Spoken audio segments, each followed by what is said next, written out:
إن الحمد لله نحمده ونستعينه ونستغفره ونؤمن به ونتوكل عليه ونعوذ بالله من شرور أنفسنا ومن سيئات أعمالنا من يهده الله فلا مضل له ومن يضلل فلا هادي له وأشهد أن لا إله إلا الله وحده لا شريك له وأشهد أن محمدا عبده ورسوله أما بعد فإن خير الحديث كتاب الله وخير الهدي هدي محمد صلى الله عليه وسلم وشر الأمور محدثاتها وكل محدثة بدعة وكل بدعة ضلالة وكل ضلالة في النار. أعوذ بالله من الشيطان الرجيم. بسم الله الرحمن الرحيم. يا أيها الذين آمنوا اتقوا الله حق تقاته ولا تموتن إلا وأنتم مسلمون. يا أيها الناس اتقوا ربكم الذي خلقكم من نفس واحدة وخلق منها زوجها وبث منهما رجالا كثيرا ونساء واتقوا الله الذي تساءلون به والأرحام إن الله كان عليكم رقيبا. يا أيها الذين آمنوا اتقوا الله وقولوا قولا سديدا يصلح لكم أعمالكم ويغفر لكم ذنوبكم ومن يطع الله ورسوله فقد فاز فوزا عظيما. وقال تعالى: أعوذ بالله من الشيطان الرجيم. خذ من أموالهم صدقة تطهرهم وتزكيهم بها. وقال نبينا صلى الله عليه وسلم لما بعث معاذا إلى اليمن قال وفي هذا الحديث: إن الله قد افترض عليهم زكاة أموالهم تؤخذ من أغنيائهم فترد على فقرائهم. مسجد بن گئی ہے، باہر شاید پیچھے میں نہیں ہے، کوئی آدمی جائے اور دریا وغیرہ کا انتظام کرے باہر جا کر کے. پوری مسجد فل ہو گئی ہے، لوگ باہر کھڑے ہوئے ہیں.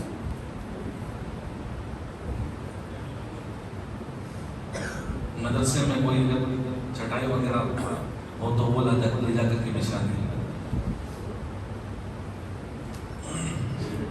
اللہ کے بندوں، ہر قسم کی تعریف اللہ کے لیے ہے اور بے شمار رحمتیں، برکتیں اور درود و سلام نازل ہوں سب نبیوں پر، اور خاص طور سے آخری نبی جناب محمد رسول اللہ صلی اللہ علیہ وسلم پر، آپ کے ساتھیوں پر، آپ کی بیویوں، بیٹیوں اور ان سب لوگوں پر جو قیامت کے دن تک آپ کے نقش قدم پر چلتے رہیں گے.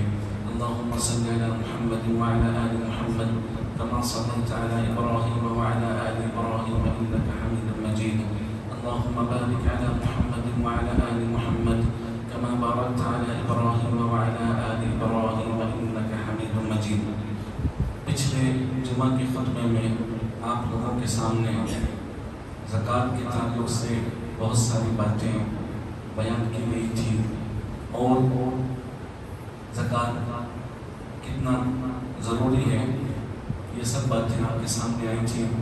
نکالنے والوں کی کیا فضیلت ہے، جو نہیں نکالتے ہیں ان کے لیے دنیا میں اور آخرت میں اللہ تعالیٰ نے کیا سزائیں مقرر کی ہیں، یہ سب باتیں اور تفصیل کے ساتھ آپ لوگوں کے سامنے بیان کی گئی تھی. انشاءاللہ آج جمعہ کے خطبے میں وہ باتیں آئیں گی کہ کن چیزوں کے اندر زکوٰۃ لگتی ہے، کن چیزوں میں زکوٰۃ دی جاتی ہے. یہ سب باتیں انشاءاللہ آج کے خطبے میں بیان کی جائیں گی. زکوٰۃ جو ہے وہ ایک تو سونا اور چاندی کے اندر ہے. سونے میں اور چاندی میں زکوٰۃ ہے. سونا 7.5 تولہ پہنچ جائے تو اس کے اندر زکوٰۃ ہے. اگر آپ گرام میں جوڑیں تو 85 گرام تک اگر کسی کے پاس سونا ہے تو اس کے اوپر زکوٰۃ ہے.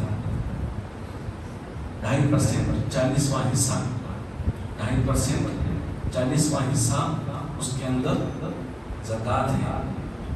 اگر سونا کسی انسان کے پاس 85 گرام تک ہے، بری اگر آپ کہہ لیں تو 7.5 بری، جو آپ لوگ بری کہتے ہیں اس کو 7.5 بری اگر کسی کے پاس ہے تو اس کے اندر زکوٰۃ ہے 2.5%، یعنی 100 روپے کے اوپر 2.5 روپے آپ لوگوں کو زکوٰۃ دینی ہے۔ 100 روپے کے اوپر 2.5 روپے آپ لوگوں کو زکوٰۃ دینی ہے۔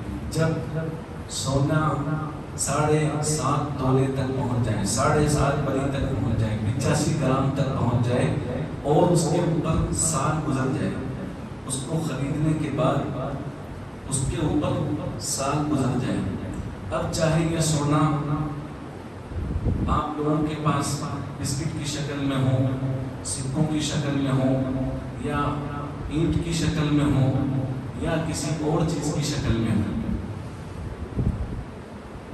اسی طریقے سے جو زیورات استعمال کے لیے بنائے جاتے ہیں، جو زیورات استعمال کے لیے بنائے جاتے ہیں سونے کی شکل میں، چاہے وہ ہار ہو، بالیاں ہوں، یا اسی طریقے سے کنگن ہو، یا پازیب ہو، یا اور کوئی زیور ہو، سب اس کے اندر داخل ہیں۔ جو عورتیں زیورات پہنتی ہیں اور ان کے پاس 7.5 بری کے برابر سونا ہے تو اس کے اندر زکوٰۃ دینی پڑے گی 2.5% کے حساب سے۔ یہ تو ہو گیا سونا۔ جہاں تک رہی بات چاندی کی تو 595 گرام چاندی اگر کسی کے پاس ہے، 52.5 تولہ چاندی، یا آپ یہ کہہ لیں کہ 52.5 بری چاندی اگر کسی عورت کے پاس ہے یا کسی مرد کے پاس ہے، چاہے وہ چاندی زیورات کی شکل میں ہو یا اسی طریقے سے ایسے ہی کوئی بسکٹ کی شکل میں ہو یا کسی اور چیز کی شکل میں ہو، اگر کسی کے پاس 595 گرام چاندی ہے تو اس کے اوپر بھی زکوٰۃ لگے گی۔ سوال یہ پیدا ہوتا ہے کہ کسی کے پاس چاندی 595 گرام تک نہیں پہنچی ہے، 52.5 تولہ تک نہیں پہنچی ہے، اسی طریقے سے کسی کے پاس سونا 7.5 بری تک نہیں پہنچا ہے، 7.5 تولہ نہیں پہنچا ہے، 85 گرام تک نہیں پہنچا ہے، کم ہے، چاندی بھی کم ہے، سونا بھی کم ہے، دونوں کو ملا کر کے زکوٰۃ دے دی جائے۔ احتیاط کا تقاضا یہی ہے کہ دونوں کو ملا کر زکوٰۃ دے دی جائے نصاب تک اگر یہ دونوں پہنچ رہے ہوں تو۔ پیسہ سونے اور چاندی کی شکل اختیار کرے گا، نقدی پیسہ۔ کسی کے پاس نقدی پیسہ ہے نوٹوں کی شکل میں، بینک بیلنس کی شکل میں، اگر کسی کے پاس پیسہ ہے تو اس کا نصاب بھی سونے اور چاندی ہی کا نصاب ہے، لیکن علماء کہتے ہیں کہ پیسے کا نصاب چاندی کے نصاب پر رکھا جائے گا، کیونکہ یہ کم ہے۔ یہ کیا ہے؟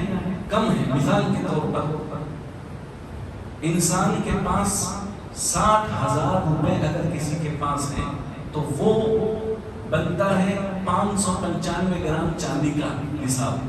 595 گرام اگر کسی کے پاس چاندی ہے، آپ خریدنے کے لیے جائیں گے اتنی چاندی تو آپ کو تقریباً 60,000 روپے تک پڑے گی۔ تو 60,000 روپے اگر کسی کے پاس موجود ہے اور اس کو سال ہو گئے ہیں تو اس میں سے 2.5% زکوٰۃ نکالنا ضروری ہے۔ اب اسی کے حساب سے آپ لوگوں کے پاس کسی کے پاس 1 لاکھ روپے، کسی کے پاس 2 لاکھ روپے، 1 لاکھ روپے اگر کسی کے پاس ہے نقد کی شکل میں، تب اس کے اوپر بھی زکوٰۃ ہے۔ 60,000 سے اوپر جتنا روپیہ کسی کے پاس ہے تو اس کے اوپر زکوٰۃ ضروری ہے۔ اگر اس کو سال بھر ہو جاتا ہے تو سال بھر اگر کسی کو 60,000 روپیہ ہو گیا ہے تو پھر اس کے اوپر زکوٰۃ دینی ہوگی۔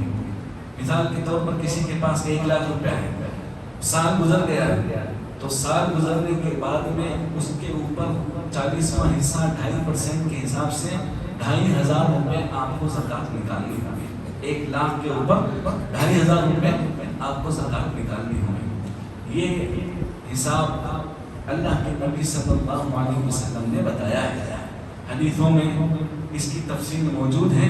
اگر کسی کو اور ڈیٹیل معلوم کرنی ہو تو وہ آ کر کے کسی بھی وقت میں آ کر کے یہ ڈیٹیل معلوم کر سکتا ہے, یہ تفصیل معلوم کر سکتا ہے.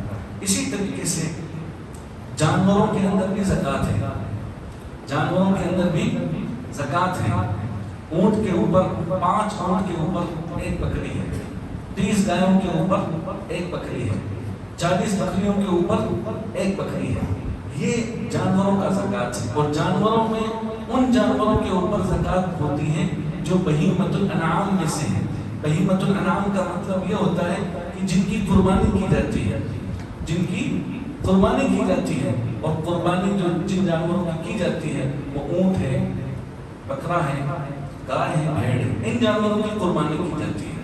تو جن کے پاس یہ جانور ہیں اور عام طور پر وہ جانور بارش کے پانی سے جو کھیتی اگتی ہے, جو سبزہ اگتا ہے, جو چارہ ہوتا ہے, اس کو کھاتے پیتے ہیں اور اس کے ذریعے سے وہ لوگ زندہ رہتے ہیں, اکثر ان کا وہی ہے.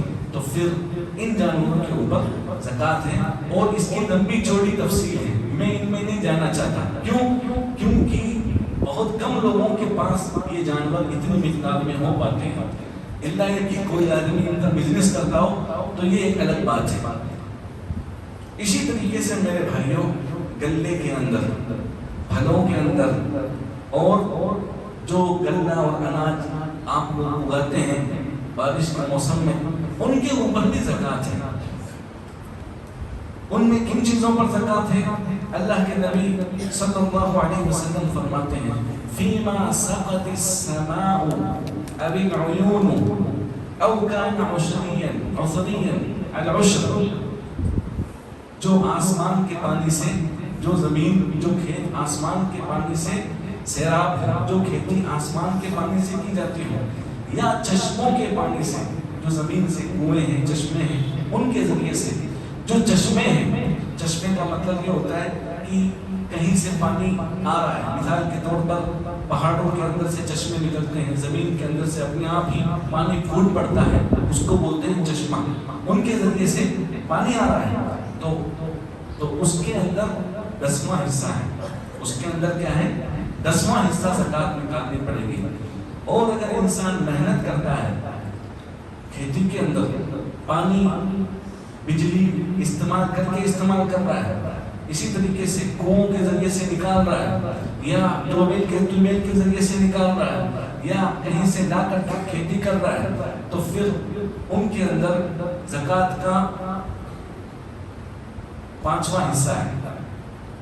زکوٰۃ کا ان کے اندر 5واں حصہ ہے. یعنی کہنے کا مطلب یہ کہ 100 کلو کے اندر آپ کو 5 کلو اس میں سے نکالنا پڑے گا. مثال دے رہا ہوں میں آپ کو. لیکن ان جو زمین سے گلہ نکلتا ہے کس حد تک پہنچے کہ اس کے اندر زکوٰۃ ہے, کس حد تک پہنچے کہ اس کے اندر زکوٰۃ ہے. اللہ کے نبی صلی اللہ علیہ وسلم نے ارشاد فرمایا لیس فیما دون 5 اوسق صدقہ, 5 وسق سے کم میں زکوٰۃ نہیں ہے. 5 وسق کا مطلب اگر آپ موجودہ ہمارے یہاں موجود جو پیمانہ ہے جیسے کلو چلتا ہے تو کتنا کلو ہونا چاہیے کہ اس کے اوپر زکوٰۃ لگے گا. تو 5 وسق نبی صلی اللہ علیہ وسلم کے زمانے کا آج کے حالات کے اعتبار سے تقریباً 650 کلو بنتا ہے, 650 گرام. اگر کسی نے زمین میں گلہ اگایا, مثال کے طور پر باجرہ, اور اس کو 6.5 بوری باجرہ ہوئی, 6.5 کنٹل باجرہ ہوا, تو اس کے اندر زکوٰۃ ہے. 6.5 بوری باجرہ اگر کسی کے پاس پہنچ گیا ہے تو اس کے اندر زکوٰۃ ہے. اگر وہ باجرہ آسمان کے پانی سے سیراب ہوا ہے تو آپ اندازہ لگا لیں 10% اس کو زکوٰۃ دینی ہوگی. 10%, 10واں حصہ. تو 650 کلو کا 10واں حصہ تقریباً 65 کلو آتا ہے. 65 کلو آتا ہے. اور یہ کب نکالنا ہے؟ وَآتُوا حَقَّهُ يَوْمَ حَصَادِهِ, جب وہ غلہ نکالے گا، غلہ پک گیا ہے، اب غلہ نکال لیا ہے، دانے کو الگ کر لیا ہے، اس کے بعد میں 6.5 بوری ہو گئی ہے مثال کے طور پر، تو اس میں سے غریبوں کے لیے، فقیروں کے لیے، مسکینوں کے لیے 65 کلو وہ نکال دے گا۔ بارش کے پانی سے اگر وہ زمین سیراب ہوئی ہے اور وہ غلہ نکلا ہے تو سمجھ میں آ گیا آپ لوگوں کا تقریباً یہ بات؟ جو کسی بھائی نے سوال کیا تھا ابھی کچھ دن پہلے کہ ہمارے یہاں پر کھیتوں کے اندر زکوٰۃ کس طریقے سے ہم نکالیں گے، اسی طریقے سے اس سلسلے میں یہ بات بھی دھیان رہے کہ جو چیزیں خراب نہیں ہوتی ہیں، جن کو ہم تول سکتے ہیں، یا جن کو ہم لوگ جن کو لمبی مدت تک کے لیے اکٹھا کر سکتے ہیں، انہی کے اندر زکوٰۃ ہے۔ کھیتی کے معاملے میں 2 شرطیں ہیں زکوٰۃ کی۔ پہلی شرط تو یہ ہے کہ وہ تولا جائے، اس کو تول سکتے ہیں۔ دوسری شرط یہ ہے کہ وہ اناج یا وہ غلہ لمبی دیر تک چلتا ہو۔ مثال کے طور پر گیہوں ہے، آپ نکالیں بہت دنوں تک چلتا ہے۔ کچھ چیزیں ایسی ہیں، کچھ پھل ایسے ہیں جو خراب ہو جاتے ہیں، بالکل خراب ہو جاتے ہیں، 1-2 دن ان کی مدت ہوتی ہے، اس کے بعد میں وہ خراب ہو جاتے ہیں، تو ان کے اوپر زکوٰۃ نہیں ہے ان کی، کیونکہ بہت سارے پھل ایسے ہوتے ہیں جن کو آپ اکٹھا نہیں کر سکتے، اسی لیے اللہ کے نبی صلی اللہ علیہ وسلم نے کچھ پھلوں کے نام بھی بتائے ہیں اور کچھ دانوں کے گلوں کے نام بھی بتائے ہیں۔ مثال کے طور پر حدیث میں آتا ہے، کھجور کا ذکر آتا ہے، زبیب جس کو ہم لوگ کشمش کہتے ہیں، اس کا ذکر آتا ہے، کیونکہ یہ کافی دنوں تک آپ ان کو اسٹور کر سکتے ہیں، رکھ سکتے ہیں، سال تک یا اس سے بھی زیادہ آگے پیچھے آپ ان کو رکھ سکتے ہیں، تو ایسی چیزوں کے اندر زکوٰۃ ہے۔ گیہوں ہے، آپ اس کو اسٹور کر کے رکھ سکتے ہیں، چاول ہے، جو ہے، باجرہ ہے، گوار ہے، جو ہمارے یہاں جو سبزیاں ہوتی ہیں اور جن کے دانے نکلتے ہیں، تو ان کے اوپر تل ہے، ان کے اوپر زکوٰۃ ہے، کیونکہ ان کو ہم اسٹور کر کے رکھ سکتے ہیں۔ جن کو ہم اسٹور کر کے نہیں رکھ سکتے، جن سبزیوں کو اور جن پھلوں کو، ان کے اوپر زکوٰۃ نہیں ہے۔ جو خراب ہو جاتے ہیں، جو سڑ جاتے ہیں، ان کے اوپر کسی بھی صورت کے اندر زکوٰۃ نہیں ہے۔ تو میرے بھائیوں، یہ معاملہ ہوا کن کا؟ ان چیزوں کا جو زمین کے ذریعے سے پھلوں کی شکل میں، سبزیوں کی شکل میں، اناج کی شکل میں، گنے کی شکل میں، دانوں کی شکل میں جو چیزیں نکلتی ہیں۔ اب معاملہ آیا ان چیزوں کا جن کو انسان تجارت کے لیے استعمال کرتا ہے، سامان کا، جو سامان بزنس کے لیے یا تجارت کے لیے استعمال کیے جاتے ہیں، ان کا کیا معاملہ ہے؟ ان کا یہی معاملہ ہے کہ انسان جو کچھ اس کے پاس میں سامان تجارت ہے، اس کا حساب لگا لے اور اس کے اوپر وہ زکوٰۃ دے دے، حساب لگا کر کے ان کا اس کے حساب سے وہ زکوٰۃ نکال دے۔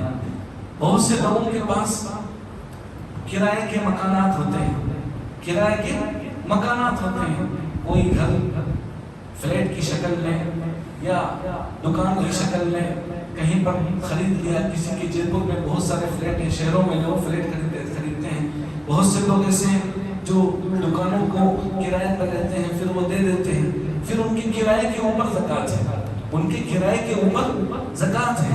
بہت سے لوگ ایسے ہیں جو گاڑیوں کو کرائے پر دے دیتے ہیں، لوگ ان سے کمائی کرتے ہیں، بزنس کرتے ہیں، گاڑی خرید لی اور اس کو سواری میں لگا دیا، تو سواری کی جو قیمت آئے گی، جو کرایہ اس کا آتا ہے، جو محنت کر کے جو وہ حاصل کرتا ہے، مثال کے طور پر ایک دن کے اندر وہ ٹارگیٹ لگاتا ہے کہ میرا اتنا آتا ہے، جمع کرتا ہے اس پیسے کو جمع کرتا ہے، جمع کرنے کے بعد اس کے پاس اتنا پیسہ ہو جاتا ہے جو نصاب تک پہنچتا ہے، مثال کے طور پر 60,000 روپیہ ہو گیا، 60,000 روپیہ اس کا پڑا ہوا ہے، سال گزر گیا، سال گزرنے کے بعد اس میں وہ زکوٰۃ نکالے گا 2.5% کے حساب سے، 40 پیسے کے حساب سے۔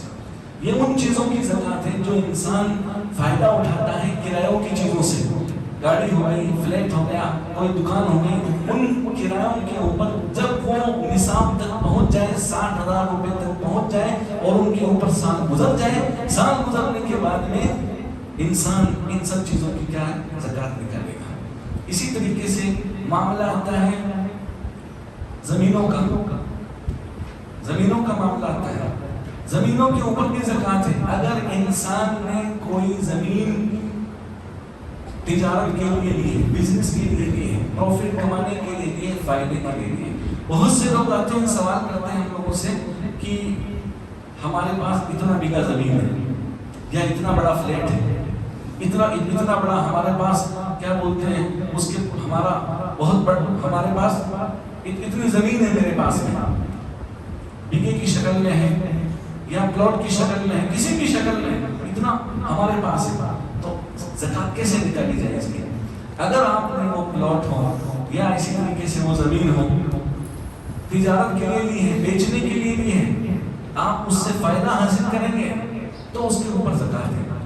اگر آپ نے وہ زمین اپنے ذاتی استعمال کے لیے لی ہے کہ بیٹے کے لیے گھر بنا دوں گا یا بیٹی کو دے دوں گا مثال کے طور پر, یا اپنا گھر بنا لوں گا, تو اس کے اوپر زکات نہیں ہے, اس کے اوپر زکات نہیں ہے. بہت سے لوگ ایسے ہوتے ہیں جو بہانے نکالتے ہیں, دوگلی پالیسی اختیار کرتے ہیں زمینوں کے سلسلے میں. کہتے ہیں کہ ہم نے استعمال کے لیے ہی لی ہے لیکن جب ضرورت پڑی تو بیچ بھی سکتے ہیں. تو ان لوگوں کے لیے ایک قاعدہ یہ ہے کہ جب سے اس کی نیت بدلی ہے, مثال کے طور پر انسان نے اپنے ذاتی استعمال کے لیے لی تھی, بچوں کے لیے لی تھی زمین, لیکن اس کی نیت بدل گئی کہ اب اس کو بیچنا ہے, تو جس دن سے اس کی نیت بدلی ہے اسی دن سے اس کے اوپر زکات ہے, اسی دن سے اس کو زکات دینا ہوگا, کیونکہ اس کی نیت بدل گئی ہے. اب اس کی نیت پروفٹ کمانے کی ہو گئی ہے, بیچنے کی ہو گئی ہے, تو جب سے اس کی نیت بدلی ہے, مثال کے طور پر 3 سال پہلے کسی آدمی نے زمین لی تھی, 3 سال پہلے کسی آدمی نے زمین لی بچوں کے لیے لی, لیکن اب اس کے لیے حالات ایسے ہو گئے کہ اب اس کی نیت بدل گئی کہ اس کو بیچ دیتا ہوں, چلو اس کو بیچ دیتا ہوں, اچھی ریٹ مل رہی ہے اور اچھا پروفٹ ہو رہا ہے تو بیچ دیتا ہوں اس کو. تو وہ آدمی اس کی زکات نکالے گا. جب سے اس کی نیت بدلی ہے, بیچنے کی نیت ہو گئی ہے, فائدہ اٹھانے کی نیت ہو گئی ہے, تو پھر وہ اس کی زکات نکالے گا. بہت سے لوگ ایسے جو کہتے ہیں کہ اس طریقے سے تو ہمارا سارا کا سارا پیسہ زکات ہی میں چلا جائے گا. اگر ہم ہر سال زمینوں کی جو زمینیں خریدتے ہیں ہم اگر زکات نکالتے رہیں گے تو پھر ہماری پوری زمین ایک دن زکات ہی میں ختم ہو جائے گی. نہیں, یہ اللہ کا وعدہ ہے. آپ کا ذہن, آپ کی سوچ چھوٹی ہے. زکات کا مطلب ہوتا ہے بڑھانا. اللہ کہتا ہے زکات کا مطلب ہوتا ہے بڑھانا. انسان کے پاس ایک نصاب ہوتا ہے, ایک حد ہوتی ہے, حد کے بعد میں جو چیز ہے اس کے اوپر زکات ہوتی ہے. اللہ تعالیٰ کسی پر ظلم نہیں کرتا ہے, اللہ تعالیٰ کسی بھی انسان کے اوپر ظلم نہیں کرتا ہے.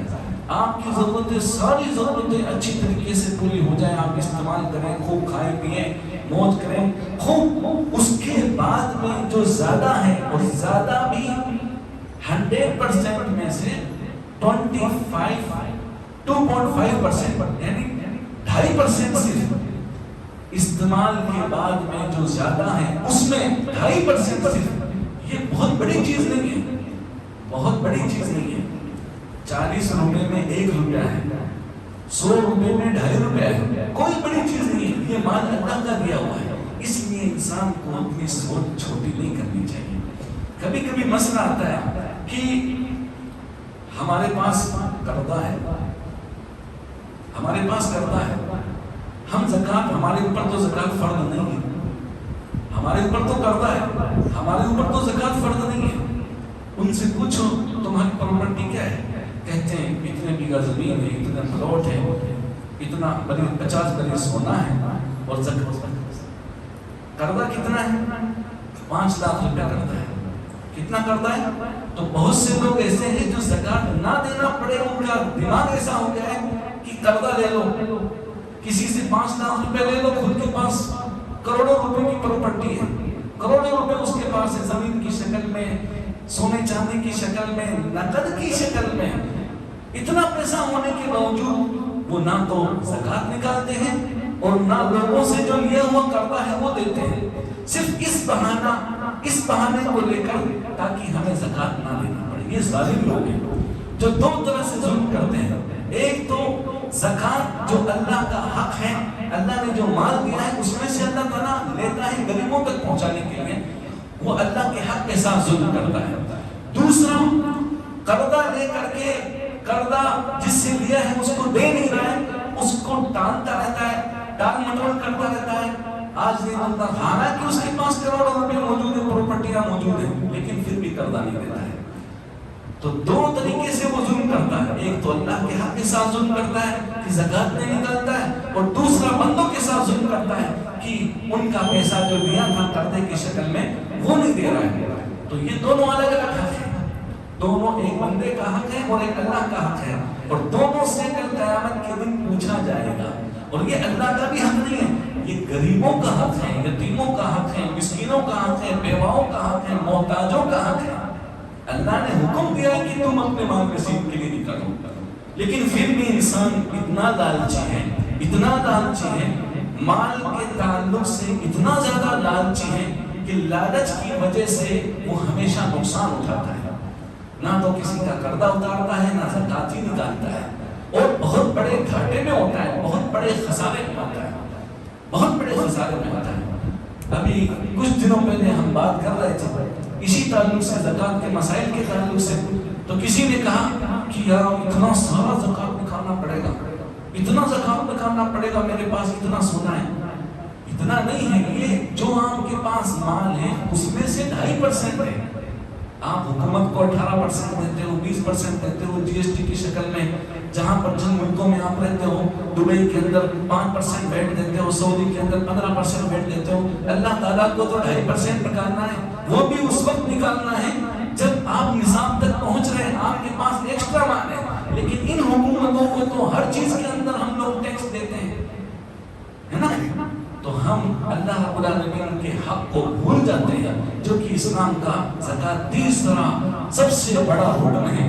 ہم اس کو چھوڑ دیتے ہیں, اور اس کے مقابلے میں لوگوں کے ڈر سے, حکومتوں کے ڈر سے, ٹیکس کی شکل میں, جرمانوں کی شکل میں, اور اسی طریقے سے بیاج دینے والے جو انٹرسٹ دیتے ہیں ان کو ہم جتنا وہ مانگتے ہیں اتنا ہم دے دیتے ہیں, جو کہ حرام ہے, سود ہے, بیاج ہے, حرام ہے, پھر بھی ہم ان کو دیتے ہیں. لیکن جب زکات کی بات آتی ہے تو اچھے اچھے لوگوں کے چہرے کالے پڑ جاتے ہیں, زکات کا نام سنتے ہیں نہیں نکالتے ہیں, ان کا دل پسیج جاتا ہے, شیطان ان کے ذہنوں کے اندر نہ جانے کس کس طرح کے خیالات لے کر کے آتا ہے, مال کم ہو جائے گا, مال میں کمی آ جائے گی. وہیں وہ سود پہ سود بھر رہا ہے, وہیں پر وہ قسطوں کی قسطیں بھر رہا ہے, بہت ساری چیزیں وہ نکال رہا ہے, حکومتوں کو ٹیکس دے رہا ہے, جرمانے بھر رہا ہے, سب کچھ بھر رہا ہے. لیکن جب بات آتی ہے لون کے اوپر پیسے لے رہے ہیں, وہ بھر رہے عورتیں. ابھی کچھ دنوں پہلے بات آئی تھی واٹس ایپ کے اوپر, میسج کی شکل میں, سوشل میڈیا کے اوپر, کہ سماج کو کس طریقے سے سدھارا جائے. لوگوں نے کہا سب سے بڑی برائی جو ہمارے سماج کے اندر ہے وہ یہ ہے کہ لوگ لون کے اوپر اپنے شوق کو پورا کرنے کے لیے سامان خرید رہے ہیں. ڈیلیوری بوائے گھروں تک لون دینے کے لیے آ رہے ہیں, سامان دینے کے لیے آ رہے ہیں, اور پھر ان کو لون کی شکل میں پیسے بھی دے رہے ہیں.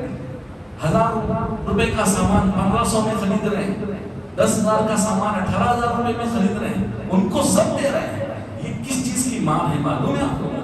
یہ مار ہے اللہ تعالیٰ کے دین سے دوری کی. اللہ نے جن چیزوں سے منع کیا ان چیزوں کو شوق سے خریدنے کی, لینے کی, اللہ نے جن چیزوں سے منع کیا ان کو اپنانے کی, یہ مار ہے اللہ رب العالمین اللہ تعالیٰ کے حکموں کو نہ ماننے کی.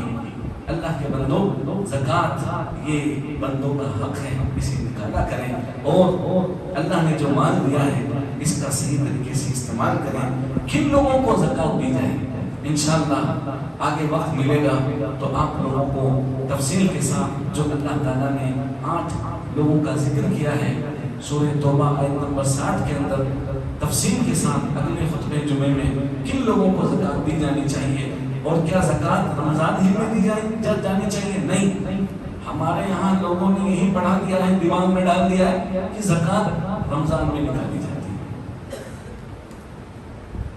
آپ لوگ بزنس کرتے ہو سال بھر, رمضان میں تھوڑی کماتے ہو, سال بھر کماتے ہو 11 مہینے, آپ کے پاس پروفٹ آتا ہے. بزنس کے اندر زمین صرف رمضان میں تھوڑی خریدتے ہو, گاڑیاں یا چلاتے رمضان میں تھوڑی چلاتے ہو کرائے کے اوپر. فلیٹ کا کرایہ رمضان ہی میں رمضان کے لیے تھوڑی ہوتا ہے فلیٹ. زمینیں رمضان میں تھوڑی خریدتے ہو. سونا چاندی رمضان میں تھوڑی خریدتے ہو. نہیں، غلط سوچے. جب آپ نے زمین خریدی، جب آپ نے سونا خریدا، جب آپ نے رینٹ کے اوپر کرائے کے اوپر کوئی چیز دی، اس کے بعد سال پورا ہو گیا، اسی دن سے اس کے اوپر زکات ہے. رمضان ضروری نہیں ہے، سال بھر یہ سسٹم چلتا ہے اللہ کے بندوں. سال بھر بارش کے موسم میں غلہ نکلتا ہے، اس کی زکات انسان اسی وقت نکال دے. وَآتُوا حَقَّهُ يَوْمَ حَصَادِهِ، جب کاٹے گا تب زکات دے دے گلے کی شکل میں. بہت سارے لوگ ہیں یہاں پر لینے والے، لیکن ہمارے یہاں دماغ کے اندر یہی بھوت سوال ہے کہ زکات جو ہے وہ رمضان ہی کے اندر نکالی جاتی ہے. غلط ہے یہ سوچ. جب ضرورت ہو کسی کو، جب نصاب تک پہنچ جائے آپ کا مال، سال بھر پورا ہو جائے اس کو، تو اس کے اوپر زکات ہے. چاہے وہ رمضان ہو، جنوری ہو، فروری ہو، مارچ ہو، مئی ہو، جون ہو، کوئی بھی مہینہ ہو، کوئی بھی دن ہو، زکات اس وقت انسان نکال دے تاکہ بری ہو جائے. نہیں تو اگر اس کی موت آ گئی، خدا نہ خواستہ اس نے اس پر زکات دی اور نہیں نکالی، تو کل قیامت کے دن یہ لوگ بھی پکڑیں گے جن کو زکات دی جاتی ہے، اور اللہ تعالیٰ بھی کل قیامت کے دن پکڑے گا. تو دوہری مار اس مالدار آدمی کے اوپر پڑے گی. اللہ تعالیٰ نے یہ نعمت دی ہے، اس کا حق بہت بڑا ہے. مال بہت بڑی نعمت ہے، تو اس کا حق بہت بڑا ہے. یہ حق بندوں تک پہنچانا ضروری ہے. اللہ تعالیٰ ہم سب لوگوں کو اس کی توفیق عطا فرمائے. آمین. صلی اللہ علیہ محمد وعلی آلہ وصحبہ.